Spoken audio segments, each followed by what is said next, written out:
তোমরা ভালোভাবে অংশগ্রহণ করতে পারো, সবাই সুস্থ থাকো, এই এই দোয়াটাই তোমাদের প্রতি আমার রইল। ধন্যবাদ সবাইকে।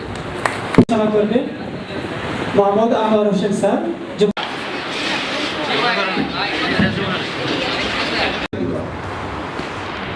আরেকটা বিষয় বলবো, আজকে যে অনুষ্ঠান, এই অনুষ্ঠানটা ব্যতিক্রমী অনুষ্ঠানে আয়োজন করছো, নিজেদের সৃষ্টিশীলতার পরিচয় দিচ্ছ, বছর পড়াশোনা করছো না? আমি কিন্তু মাস্টার ডিগ্রি করতেছি, আমি 3 বছর অনার্স করছি। সুতরাং তোমার সাথে আমার শিক্ষার গ্যাপ মাত্র 1 বছর রয়েছে। আর একটা কথা বলবো, এখানে মঞ্চে দাঁড়ায় কথা বলার জন্য কেন আসবা না? কেন আসতে পারো না তোমরা? কেন 3 জন ছেলে মেয়ে থাকবে? আজকের উপস্থাপনা থেকে শুরু করে যাবতীয় কর্মকাণ্ড যা করা দরকার ছিল তোমাদের কাছ থেকে প্রত্যাশিত ছিল। আমরা তোমাদেরকে শুধু দোষ দিই না, আমি মনে করি এক্ষেত্রে শিক্ষক হিসাবে আমরাও আমাদের দায়ভারটাকে অস্বীকার করতে পারছি না। যাই হোক, পরিশেষে তোমাদের এই সুন্দর আয়োজনের ধন্যবাদ জানাচ্ছি। মহান আল্লাহ তাআলার কাছে প্রার্থনা করছি যে তোমরা সামনে যে চূড়ান্ত পরীক্ষা আছে, এই চূড়ান্ত পরীক্ষায় আমার ডিগ্রি শিক্ষকতার জীবনের প্রথমে যে সূচনাটা আমি করতে পেরেছিলাম বা তোমাদের মাধ্যমে করাতে পেরেছিলাম, সেই সূচনাটুকু করবে, অর্থাৎ শতভাগ ডিগ্রি পর্যায়ে পাশ করবে, এই প্রত্যাশা ব্যক্ত করে সবার সুন্দর সুস্থ জীবন কামনা করে আমি আমার সংক্ষিপ্ত বক্তব্য শেষ করছি। আসসালামু আলাইকুম।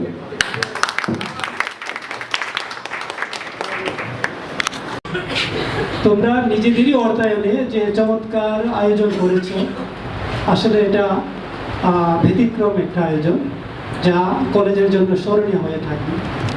তো এ পর্যায়ে বক্তব্য নিয়ে আসবেন অত্র কলেজের সম্পাদক আবু হানিফ মোহাম্মদ নিয়ামতুল্লাহ স্যার। আবু হানিফ মোহাম্মদ নিয়ামতুল্লাহ স্যার।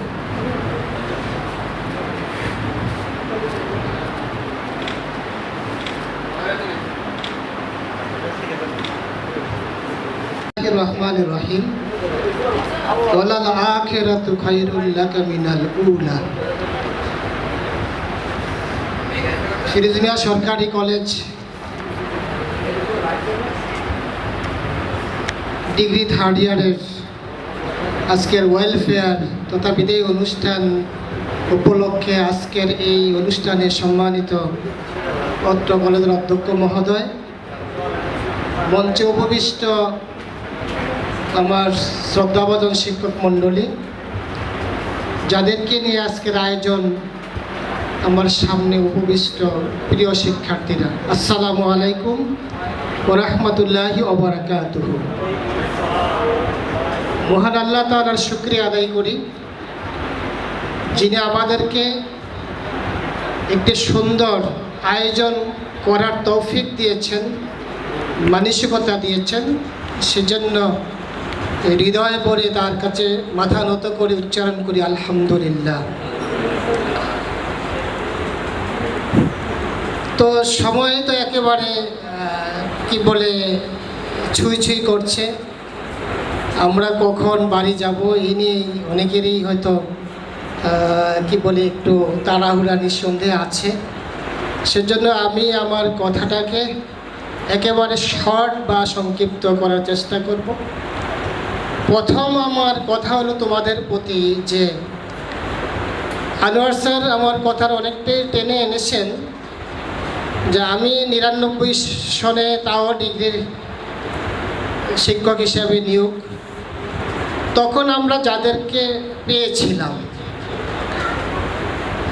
তাদের সেই আগ্রহটা আর আজকের তোমাদের আগ্রহটার মাঝে একটু ভিন্নতা আছে। তো প্রথম বেশ যাদেরকে আমি পেয়েছিলাম 99 সনে, খোঁজ নিলে দেখা যায় যে তারা সবাই প্রতিষ্ঠিত। তো তোমরাও প্রতিষ্ঠিত হতে পারবে এই বিশ্বাস আমাদের আছে। পাস কোর্সে পড়ার পরে আমাদের মনটা যদি আমরা বড় করি, আমি রাজশাহী সরকারি কলেজে যাওয়ার আমার সুযোগ হয়েছিল। আমি সেখানে গিয়ে আমার ডিপার্টমেন্ট অর্থাৎ ইসলামিক স্টাডিজ ডিপার্টমেন্টেই একটু আমি সময় দিয়েছিলাম। তা আমি তৎকালীন বিভাগীয় চেয়ারম্যানের মহোদয়ের কাছ থেকে যে ওই বিভাগ থেকে কারা কোন পর্যায়ে আছে সেটা জেনে আমি খুব অভিভূত হয়েছিলাম। তারাও তোমাদের মতো পাস কোর্সে পড়াশোনা করতো, ডিগ্রিতে পড়াশোনা করতো। তারা পারে, আমরাও পারব। আমি যদি উদাহরণ হিসাবে টেনে আনি, হয়তো আমাদের স্যারদের মধ্যে থেকে কারো কারো মনে থাকতে পারে আশুগঞ্জ উপজেলার একজন ইউনো ছিল শিউলি আক্তার, বাড়ি কিশোরগঞ্জ ছিল শিউলি আক্তার। আশুগঞ্জের তখন সে এসিলেন্ট ছিল, পরবর্তীতে এখান থেকে সে চলে গিয়ে আজকে যুগ্ম সচিব। সেই শিউলি আক্তার ছিল তোমাদের মতো ডিগ্রি পাস কোর্সের ছাত্র। তো তোমাদের সামনে যদি উদাহরণ টেনে আনি, অনেক আনা যাবে যে পাস কোর্সে পরে অনেক অনেক ভালো করছে। তোমরা কি সেই উদাহরণগুলো সামনে এনে সে ভালো পর্যায়ে যাওয়ার চেষ্টাটুকু কি তোমাদের কোনো ঘাটতি থাকবে? আমি প্রশ্ন করছি, আবার ঘাটতি থাকবে? আশা করি তোমরা এই পরীক্ষা শেষে 16 তারিখ পরীক্ষা শুরু হবে। পরীক্ষা শেষে তোমরা তোমাদের কাঙ্ক্ষিত লক্ষ্যে পৌঁছার জন্য তোমরা অনার্সে যা পারে তোমরাও তা পারবে, বরং তার চেয়ে বেশি পারবে। সেই চেষ্টাটুকু তোমাদের থাকবে। এবং আমাদের কোনো সাজেশন, আমাদের কোনো পরামর্শ লাগলে আমরা তোমাদেরকে দেওয়ার জন্য প্রস্তুত, যদি তোমরা নেওয়ার জন্য আগ্রহ প্রকাশ করো। তো পরিশেষে তোমাদের পরীক্ষা ভালো হোক, পরিবারের, সমাজের, আমাদের চাহিদাগুলো, দেশের চাহিদাগুলো তোমাদের দ্বারা পূরণ হবে, এই প্রত্যাশা রাখছি। তার পাশাপাশি আরেকটা প্রত্যাশা রাখছি, তার দুনিয়ার জীবনের সফলতার পাশাপাশি অনন্ত জীবনের সফলতার জন্য যেন তোমরা একেবারে বেখেয়াল না হয়ে যাও। তুমি সর্বোপরি একজন আল্লাহর সৃষ্টি, আল্লাহর একজন বান্দা। তো সর্বক্ষণ সেই কথাটুকু স্মরণ রাখবে, অনেক অপরাধ থেকে বাঁচতে পারবে, সুন্দর জীবন করতে পারবে এবং পরকালে আল্লাহর সেই নিয়ামতটুকু তোমাদের প্রাপ্তি হোক, এই প্রত্যাশা রেখে আমি শেষ করছি।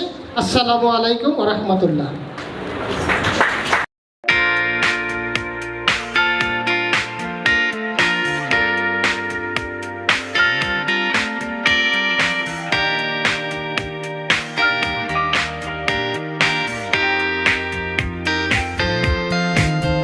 तेरे वर्गा था मैनू कोई दसदा नहीं, मैं तां लाया बड़ा दिल किते